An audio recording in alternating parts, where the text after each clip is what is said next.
নমস্কার বন্ধুরা, সিরিয়ালের সাত কাহান চ্যানেলে আপনাদের স্বাগত জানাই। চলে এসেছি ভোলে বাবা পার করেগার সাত কাহান নিয়ে। দেখা যাচ্ছে ঝিলকে যখন চেক আপ করছে, সাক্ষ্য বুঝতে পারলো যে প্রচণ্ড অ্যানিমিয়াতে ভুগছে, রক্ত নেই শরীরে।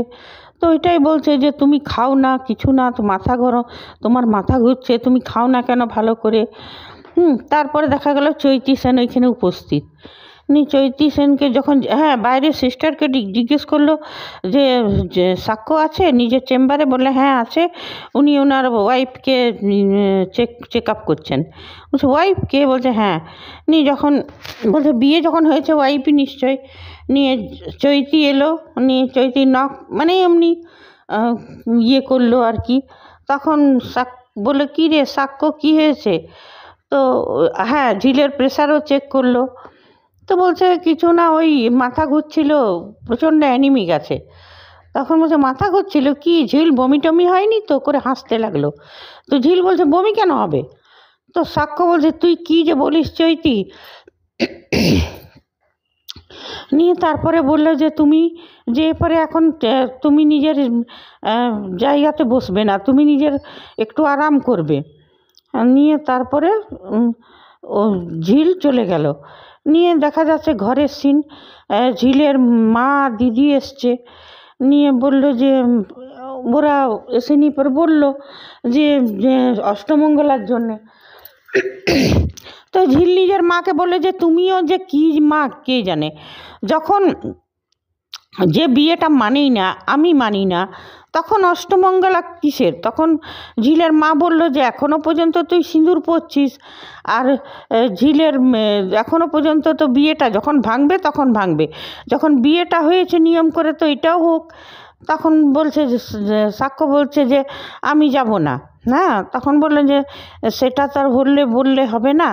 তারপরে ঝিলকে খুব মাথাটা ঘুরে গেল। তো ঝিলের শ্বশুরমশাই সাক্ষর বাবা ধরে নিল, বললে ঝিলের খুব শরীর খারাপ। তো বলছে কি হয়েছে? বলছে ও ভালো করে খায় না, সকালে না খেয়ে যায়, ক্যান্টিনেও না খেয়ে থাকে না। তখন সাক্ষর মা বলছে যে কেন না খেয়ে? অপুষ্টি শরীরে খুব, সেই জন্যে খুব উইকনেস আছে ওর, অ্যানিমিয়ার মতো। বলছে কেন, ও কি ঘরে কি ওকে কেউ খাবার খেতে মানা করে? তখন সাক্ষর বাবা বললো তোমরাও ওর সাথে যে ব্যবহারটা করো, ও কি করে খেতে চাইবে বলো? সকালে তো এমনিই চলে যায়। তারপরে বলছে যে ও তখন বলছে ও কেমন, ও তো সকালে ভাত খায়, এই বাড়িতে তো সকালে ভাত হয় না। তখন বলছে দেখো কেমন তুমি, সাক্ষর বাবা বলছে মিনু তোমার মেয়েকে কেমন তুমি মানুষ করেছে, দেখো 4 বেলা খালি ভাতেই খাবে। তখন না, ওই মামি বলছে, সাক্ষর মা, বড় মামি। তখন নীলি বলল ঝিলের দিদি যে কি করব বলো বড় মামি, আমাদের ওই একবারই ভাতটা রান্না হয়, ওইটাই আমরা খাই। আমাদের ফল দুধ মিষ্টি এইসব খাবার তো আর পয়সা নেই। সে যাই হোক, পরে ঝিল বলছে মা আমি যাব তোমার সঙ্গে। বলছে সে কি করে, তুই কি করে যাবি? বলছে রিহার্সালে একদম যাওয়া চলবে না। সাক্ষ্য হাঁ করে উঠলো। আর সাক্ষ্য কিন্তু যখন নামলো তখন শুনতে পাচ্ছিল যে ও খায় না। বলছে আরে মেয়েটা খায় না সারাদিন, সকালেও না খেয়ে যায়, ক্যান্টিনেও কি খায় কি জানি। মানে সাক্ষর একটু মায়া হচ্ছে বটে, মানে বোঝা যাচ্ছে যে ওর মায়া হচ্ছে। তারপরে কাজ করে সারাদিন না খেয়ে, এই করেই মেয়েটার এত শরীর কমজোরি এসেছে। তারপরে ঝিল বলছে নিজের মাকে যে মা আমি যাব। তখন সাক্ষ্য বলছে না একদম তোমার যাওয়া চলবে না, তুমি এখন খেয়ে রেস্ট নেবে, এখন কি করে যাবে? সাক্ষর মা অবাক হয়ে যাচ্ছে। তখন সাক্ষর মা বলছে একটু অনুমতি নেবার প্রয়োজন নেই না, বললেই হলো যে যাব। তখন ঝিল বলছে কিসের অনুমতি নেব? আমি তো আপনাদের বাড়ির কেউ না, তোমাদের বাড়ির তো আমি কেউ না, তোমরাও আমাকে কেউ মানো না, আমিও তোমাদেরকে কেউ মানি না। তো আমি যদি বউ হতাম তো পারমিশন নিতাম, আমি তো তোমাদের কেউ নই, আমি সেটা নিজেকে মনে করি। যাই হোক, সাক্ষ্য বলছে না তোমার যাওয়া চলবে না। ইতিমধ্যে ওর মাথাটা ঘুরে গেল। তখন সাক্ষর বাবা ওকে ধরে নিল, বলছে মিনু তোমার মেয়ে খুব দুর্বল, ভালো করে খায় না। নিয়ে বলছে, হ্যাঁ রে মা, তুই কোথায় ছিলি আজ? দিদি তোকে হসপিটালে খাবারটা দিতে গেল, তুই নিজের চেয়ারে ছিলি না, তো খাবারটা রেখে এসেছিল। তখন ঝিল বলে যে মা, আমি খাবারটা খেয়েছিলাম, খুব ভালো হয়েছিল। হ্যাঁ, তারপরে বলছে যে ওই অষ্টমঙ্গলার কথা তো সাক্ষ্য মানা করে দিল যেতে। আর সাক্ষর মাও এগুলো শুনে তো খুব বিরক্তি বোধ করছিল। তারপর বলছিল যে কেন ভালো করে খেত না মিনু, যখন তুমি আমার বাড়ি কাজ করতে তোমাকে আমি ভরে ভরে খাবার দিতাম। তখন বললো, হ্যাঁ বৌদি, তুমি আমাকে খাবার দিতে, কিন্তু সে রাতের বেলায়, আর তুমি আমার খাবার দিতে, আর আমাদের একজনের খাবারটা আমরা 4 জনে ভাগ করে খেতাম। হ্যাঁ, তখন সাক্ষর মায়ের মুখটা চুপ। হ্যাঁ, বলে তুমি তো আমার একার খাবার দিতে, কিন্তু আমরা তো 4 জনে মিলে ভাগ করে খেতাম। নিয়ে তারপরে আবার ঝিল বলছে যে মা, আমি যাব তোমার সঙ্গে, বড় মাম্মু আমাকে যেতে দাও মায়ের সঙ্গে। তখন সাক্ষর বাবা বলছে, না তোর যাওয়া হবে না, তুই এখন খেয়ে দে, রেস্ট নে। তখন বলছে যে বাবাকেও অনেক দিন দেখি না। তখন সাক্ষ্য বলছে, তোমার বাবা তো অনেক নেশা টেশা করে অনেক রাতে ফেরে, আবার কোনো কোনো দিন ফেরেই না, ওই মেনকানাকার বাড়িতে থাকে, তো মায়ের সঙ্গে তো দেখা হয়েই গেল। তখন ঝিলের মা বলছে, দেখলে তো বাবা কেমন হয়ে গেল, কেমন মানে আমাদের গল্পগুলো হয়ে গেল, আমাদের ঘটনাগুলো গল্প হয়ে যায়, তেমনি সবারই ঘটনাই গল্প হয়ে যায়। তখন ওই চৈতি বলল যে ও হেঁটে হেঁটে যায় এত শরীর খারাপে, আর তুমি নিজের বন্ধু ওই চৈতিকে নিয়ে তুমি গাড়িতে করে যাও, আর আমার বোন হেঁটে হেঁটে যায়। বলছে, দেখলে তো বাবা, এটাও একটা গল্প, ঝিলের মা বলছে। তখন সাক্ষর মা বলছে, বা মিনু, তুমি তো খুব ভালো কথা শিখেছো বলতে। তখন বলছে যে বৌদি, কথা বলা শিখতে হয় না, ওটা এমনি এমনিই আসে পরিস্থিতি বুঝে। কিন্তু ঝিল যখন বলছে আমি যাব, সাক্ষ্য বলছে, না তুমি যেতে পারবে না, তুমি খেয়ে দিয়ে বিশ্রাম করবে, তোমার যাওয়া চলবে না। তখন সাক্ষ্যর বাবা বললে, যখন সাক্ষ্য মানা করছে তখন যে কোনো কাজ নেই। তখন বলছে, না আমি নিজের পেশেন্ট হিসাবে ওকে মানা করছি। বলছে, হ্যাঁ আমিও সেটাই বলছি, তুমি বউ হিসাবে না, পেশেন্ট হিসাবে মায়া করছো। তারপর দেখা যাচ্ছে রাতের বেলায় শুয়ে আছে ঝিল, খুব কষ্ট পাচ্ছে, মানে একটু অস্বস্তিতে আছে, শুতেও পাচ্ছে না। তখন সুবলা বলছে যে কি হলো তোমার, তুমি তো ভালো করে খাচ্ছ না, কিছু না, তোমার তো খুব জ্বর। বললো, হ্যাঁ। বলছে, এই ঘরে তোমার শুতে খুব অসুবিধা। চুপ। বলছে, না কোনো অসুবিধা নেই, কিন্তু আমার জন্য তুমি ডিস্টার্ব হচ্ছ, এইসবে কথা বলতে থাকে। বলছে ঝিল, বলছে আর কটা দিন যেমন তেমন করে পার করে দেবো, তারপরে এইখান থেকে চলে যাব। সুবলা বলছে যে চলে যাবে কেন, তুমি লড়াই করে থাকো, তুমি উল্টো কেন ভাবছো না, তুমি নিজের অধিকারটা আদায় করে নাও। তখন ঝিল বলছে, কিসের অধিকার শুভম, এইখানে যে আমাকে বিয়ে করেছে তো মানেই না, আর আমিও মানি না, তো অধিকার কিসের। তারপরে বলছে যে সুবলা বলছে, তুমি একদম না খেয়ে যাও, কাল সকাল থেকে তোমাকে আমি একটা করে ডিম সেদ্ধ দেবো। ঝিল বলছে, না না, ওই সব কিছু করতে যেও না, আমাকে তুমি দিও না। এরা তখন বলবে, বলছে কেন, তুমি কি পয়সা নাও, তুমি ওদের ছেলে মেয়েগুলোকে সারাদিন এত ভালো করে রাখো, মানুষ করো, তুমি কি পয়সা নাও?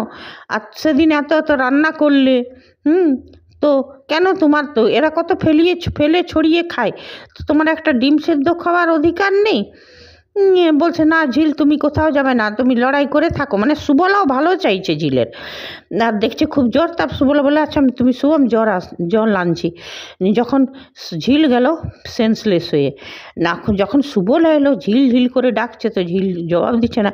এদিকে সাক্ষ্য নিজের মনে ভাবছে যে মেয়েটার উপর আমার এত কেন মায়া হচ্ছে, মেয়েটা না খেয়ে থাকে, সারাদিন কাজ করে, হসপিটালেও ছেলেগুলোকেও মন জয় করে নিয়েছে, ছেলে মেয়ে দুটোর, আজান আর আমনের। আর এদিকে হসপিটালেও কাজ শিখে যাচ্ছে অন্তত একদম অনেস্টভাবে। মেয়েটা কিছু খায় না, না কাল থেকে ওর ক্যান্টিনে ভালো কিছু খাবার ব্যবস্থা করতে হবে। বাবা অবশ্য করেছে, কিন্তু আমি করব, কিন্তু এটা আবার জানাজানি হলে কেলেঙ্কারি, কিছু একটা অন্য ব্যবস্থা করতে, যেমন ওর ভালো করে খাওয়া দাওয়া, এসবই চিন্তা করছে।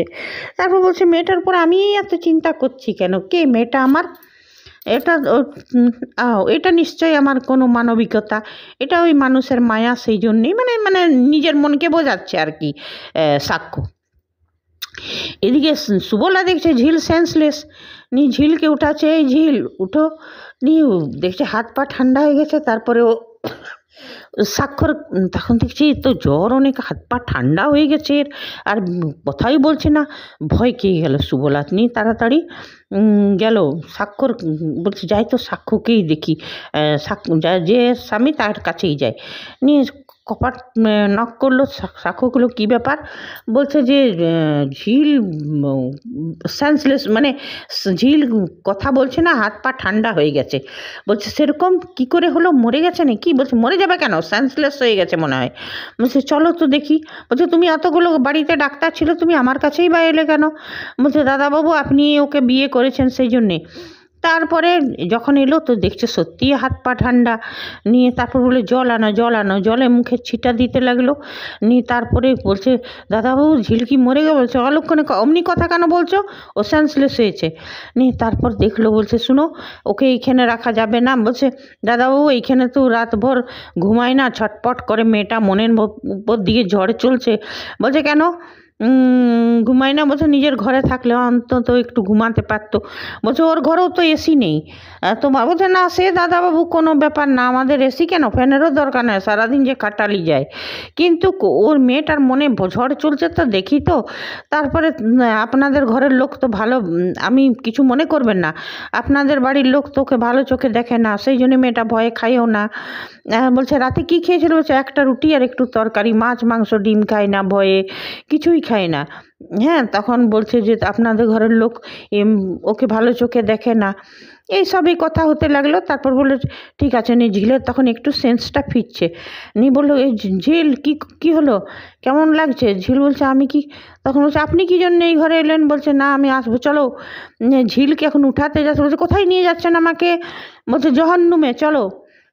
ঝিলকে জবরদস্তি ঝিলকে পাঁজাকুলা করে উঠিয়ে নিজের রুমে নিয়ে গেল। ঝিল বলছে আপনার বিছানাতে আমি শুবো না। বলছে তুমি শুবে না, তোমার ঘাড় শুবে, তোমার 14 গোষ্ঠী শুবে। বলছে দেখুন আমার 14 গোষ্ঠী তুলে কথা বলবে না। বলছে হ্যাঁ শরীরে তাকত নেই এখনও, বুলি কত। তারপর সুবলাকে বললো গরম জল করে আনো, গরমের ব্যাগ মানে হট ব্যাগ ওর পাগুলোতে দাও, সেঁক করো। এমনি দিচ্ছে। তারপর বলছে যে কিছু খেয়েছিল তো, ওইটাই বললো যে রুটি আর তরকারি। বলছে সে এমনি করলে কি চলে, ভালো করে খাওয়া দাওয়া করতে হবে। যাও ফ্রিজে ফল আছে, যাও অ্যাপেল আছে? বলছে হ্যাঁ আছে। তো বলছে যাও নিয়ে আসো গা। বলছে না না আমি আপেল খাবো না। ও তখন বলছে না, তখন সুবলা গেল আপেল আনতে। নিয়ে বলছে কেন আনছেন বলুন তো, এখন যদি সকালবেলায় ওই ফলের হিসাব না পাই তো ঠাম্মি আমার উপর ফের রাগারাগি করবে। তখন বলছে চুপ করে থাকো, এখন অ্যাপেলটা খেলে তোমার ভালো লাগে, তোমার শরীরে কিচ্ছু নেই। এ তো হলো সিরিয়ালের কথা। এইবারে মনে হচ্ছে যে দুজনের মনের কোণে কিছু একটা হতে চলেছে, ভালোবাসার ফুল ফুটতে চলেছে। আর আমরা চাইবো যে সাক্ষ্য মেনে নিক, ঝিলকে মানিয়ে নিক। তবে হ্যাঁ ঝিলের লড়াই তো এখন দূর পর্যন্ত, কেন সাক্ষ্য যদি মেনেও নেয় তাও ওই সাক্ষ্যর বাড়ির লোকরা তো ওকে চট করে মেনে নেবে না। হ্যাঁ মানে ঝিলের লড়াইটা তো সেইটাই আমরা দেখতে চাই, যে ঝিল যেমন সত্যিকারের কোথাও পৌঁছে নিজের মঞ্জিল হাসিল করে, নিজের মুকাম নিজের লক্ষ্যে পৌঁছে যায়। ঝিল যেমন খুব ভালো সিঙ্গার হয়, নিজের পড়াশোনাটা কমপ্লিট করে।